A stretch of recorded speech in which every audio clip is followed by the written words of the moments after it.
आलेला आहे, काय नेमका अहवालात म्हटलंय आणि आता तुमची पुढची भूमिका काय असेल? काकोड समितीचा जो अहवाल जो आलेला आहे, आज शासनाचे महाअधिवक्ता यांनी आज माननीय उच्च न्यायालयाला सांगितलेलं आहे की तो रिपोर्ट जो आहे त्यांनी सेंट्रल पोल्युशन कंट्रोल बोर्ड यांना तो रिपोर्ट आज फॉरवर्ड केलेला आहे। त्याच्यामध्ये त्यांचं असं म्हणणं आहे की POPच्या ज्या मूर्त्या आहेत त्या महासागरामध्ये काही अटी शर्तीला अधीन राहून त्यांचं विसर्जन करता येईल। आता ज्या गाईडलाईन्स ज्या आहेत ते सेंट्रल पोल्युशन कंट्रोल बोर्डच्या गाईडलाईन्स आहेत, म्हणून हा जो रिपोर्ट आलेला आहे तो POP मूर्तिकारांच्या फेवरमध्ये आलेलाच, म्हणजेच ज्या POPच्या मूर्त्या वापरतात त्यांच्या फेवरचा हा रिपोर्ट आहे। आता ह्याच्यावर जे काही जो निर्णय घ्यायचा आहे, जसं सेंट्रल पोल्युशन कंट्रोल बोर्डला निर्णय ह्याच्यासाठी घेण्याचा आहे कारण सेंट्रल पोल्युशन कंट्रोल बोर्डनी त्यांच्या गाईडलाईन्समध्ये राज्य शासनाला सांगितलं की तुमच्या स्तरावर तुम्ही तो काही रिपोर्ट काढा आणि त्याच्यानंतर तुम्ही काही कारवाई करा। आज पहिल्यांदा असं झालेलं आहे की राज्य शासनाने जो काही रिपोर्ट काढलेला आहे काकोडकर समितीच्या अंतर्गत, तो रिपोर्ट आज मांडला आहे आणि तो POPच्या फेवरमध्ये आहे। मला असं वाटतं की ह्याच्यावर कोर्टाची भूमिकाही स्पष्ट झालेली आहे, राज्य शासनाची भूमिकाही स्पष्ट आहे। त्याच्यामुळे आज CPCBनी फक्त एक वेळ काढलेला, कारण जे रिपोर्ट जो आहे काकोडकर समितीचा तो आजच त्यांना सबमिट झाल्यामुळे तो ह्याच्यानंतर ते लोक ॲफिडेविट दाखल करणार आहे की तो रिपोर्ट खरंच झालेला आहे की नाही झालेला आहे। त्याच्यानंतर कोर्टाने सांगितलं की कोर्टाच्या सुट्ट्या असल्यामुळे आता कोर्ट जे रिओपन होणार आहे पुन्हा 9 जूनला, म्हणून 9 जूनला ही मॅटर ठेवण्यात आलेली आहे। त्याच्या वेळेस ह्याच्यावर अजून काय विचार करता येईल आणि त्यावेळेस कोर्टाचा निर्णय जो आहे आम्ही कोर्टाच्या बाजू आमच्या भूमिका स्पष्ट करू। अहवाल समितीने दिलेला आहे, मात्र जर नियमात बदल करायचे तर गाईडलाईन CPCBला बदलावी लागेल, त्या संदर्भात त्यांची काही भूमिका होती का?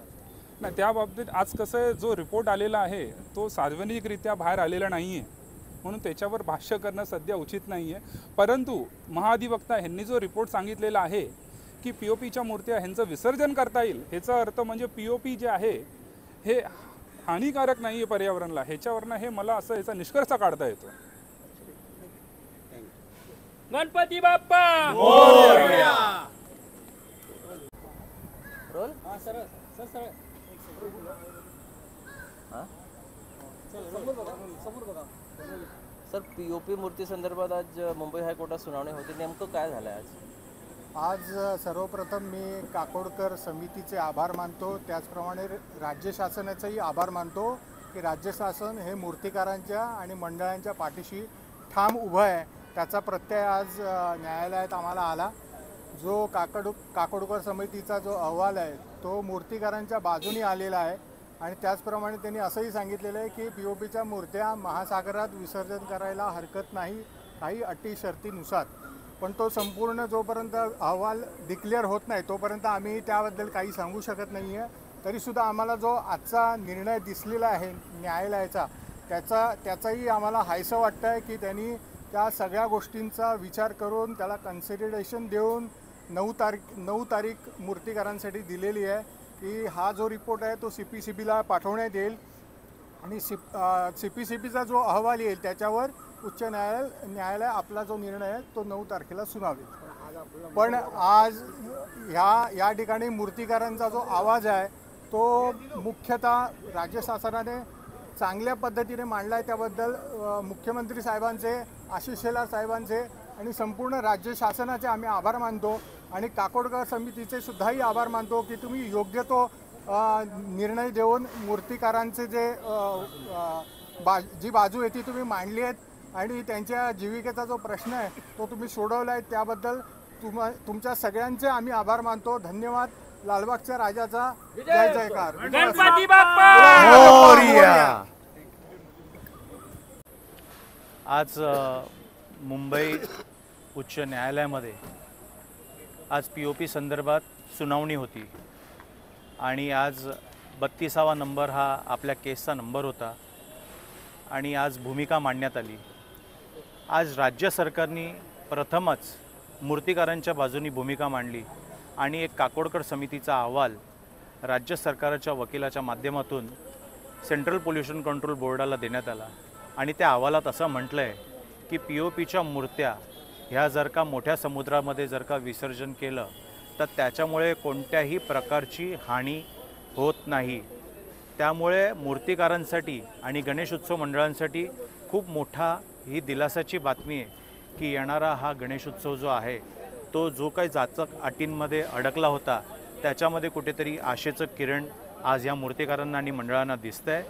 CPCBनी जो काय राज्य सरकारने सादर केलेला जो रिपोर्ट आहे तो CPCBने कुठेतरी मान्य करावा, त्याच्यासाठी 9 जून ही तारीख देण्यात आली आहे. आणि मला असं वाटतं खरंच धन्यवाद आम्ही महाराष्ट्राचे लाडके मुख्यमंत्री सन्माननीय देवेंद्रजी फडणवीस आणि महाराष्ट्राचे सांस्कृतिक मंत्री सन्माननीय आशिष शेलार यांनी आज जी काय ही बाजू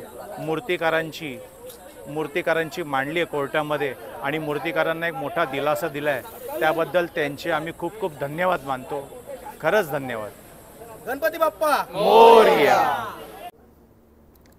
नमस्कार, जय गणेश सर्वांना, सर्व गणेश भक्तांना, मंडळांना आणि मूर्तिकारांना. आज न्यायालयात जे काही झालं त्याबद्दल एक थोडक्यात माहिती देण्यासाठी मी आज तुमच्यासमोर येतो आहे. आज न्यायालयामध्ये राज्य सरकारतर्फे मूर्तिकारांची बाजू मांडण्यात आली. त्यामध्ये अनिल काकोडकरजींचा जो अहवाल आहे तो सादर करण्यात आला आणि त्याच्यामध्ये असं सांगण्यात आलेलं आहे की महासागरामध्ये मूर्त्या विसर्जन केल्यास काहीही प्रॉब्लेम येत नाही. म्हणजे ह्याचाच अर्थ POP हे पर्यावरणपूरक आहे आणि तुम्ही मूर्त्यांचं विसर्जन महासागरात करू शकता. अशा पद्धतीचा एक अहवाल आज न्यायालयात सादर करण्यात आलेला आहे. तोच अहवाल तुम्हाला CPCBला देण्यात यावा असे आदेश न्यायालयाने दिलेले आहेत. ते CPCBला पाठवून त्याची मंजुरी घेऊन CPCBचा अहवाल आमच्याकडे तुम्ही सादर करा आणि येत्या 9 जूनला जेव्हा न्यायालय ओपन होईल तेव्हा पहिल्याच दिवशी परत सुनावणी ह्याच्यावर केली जाईल.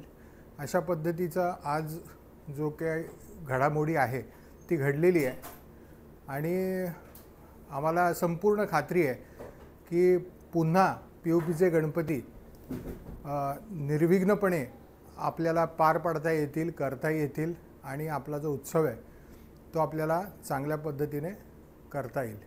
धन्यवाद. जय गणेश, जय महाराष्ट्र.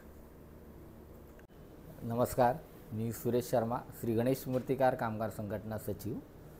आज कोर्टामध्ये जी काही याचिका होती त्यामध्ये काकोडकरांनी जो काय POPच्या बाजूने जो काय अहवाल सादर केला त्या बाजूने कोर्टाने सगळं ऐकून घेतलेलं आहे आणि नक्कीच पुढच्या तारखेला आपण त्यामधनं सुखरूप सुटू अशी गणेश चरणी प्रार्थना. नमस्कार, जय गणेश. मी श्री गणेश मूर्तिकार कामगार संघटनेचा अध्यक्ष प्रशांत देसाई. नमस्कार, मी श्री गणेश मूर्तिकार कामगार संघटना महाराष्ट्र राज्य याचा खजिनदार राहुल राजेंद्र घोणे.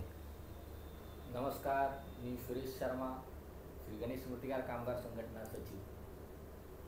आज तुमच्या भेटीला यायचं कारण म्हणजे असं की आपला जो POPचा न्यायालयीन लढा चालू आहे त्याची आज तारीख होती आणि आजच्या दिवशी राज्य सरकारतर्फे मूर्तिकारांच्या वतीने जी बाजू मांडण्यात आली त्याचं आम्ही पहिल्यांदा स्वागत करतो.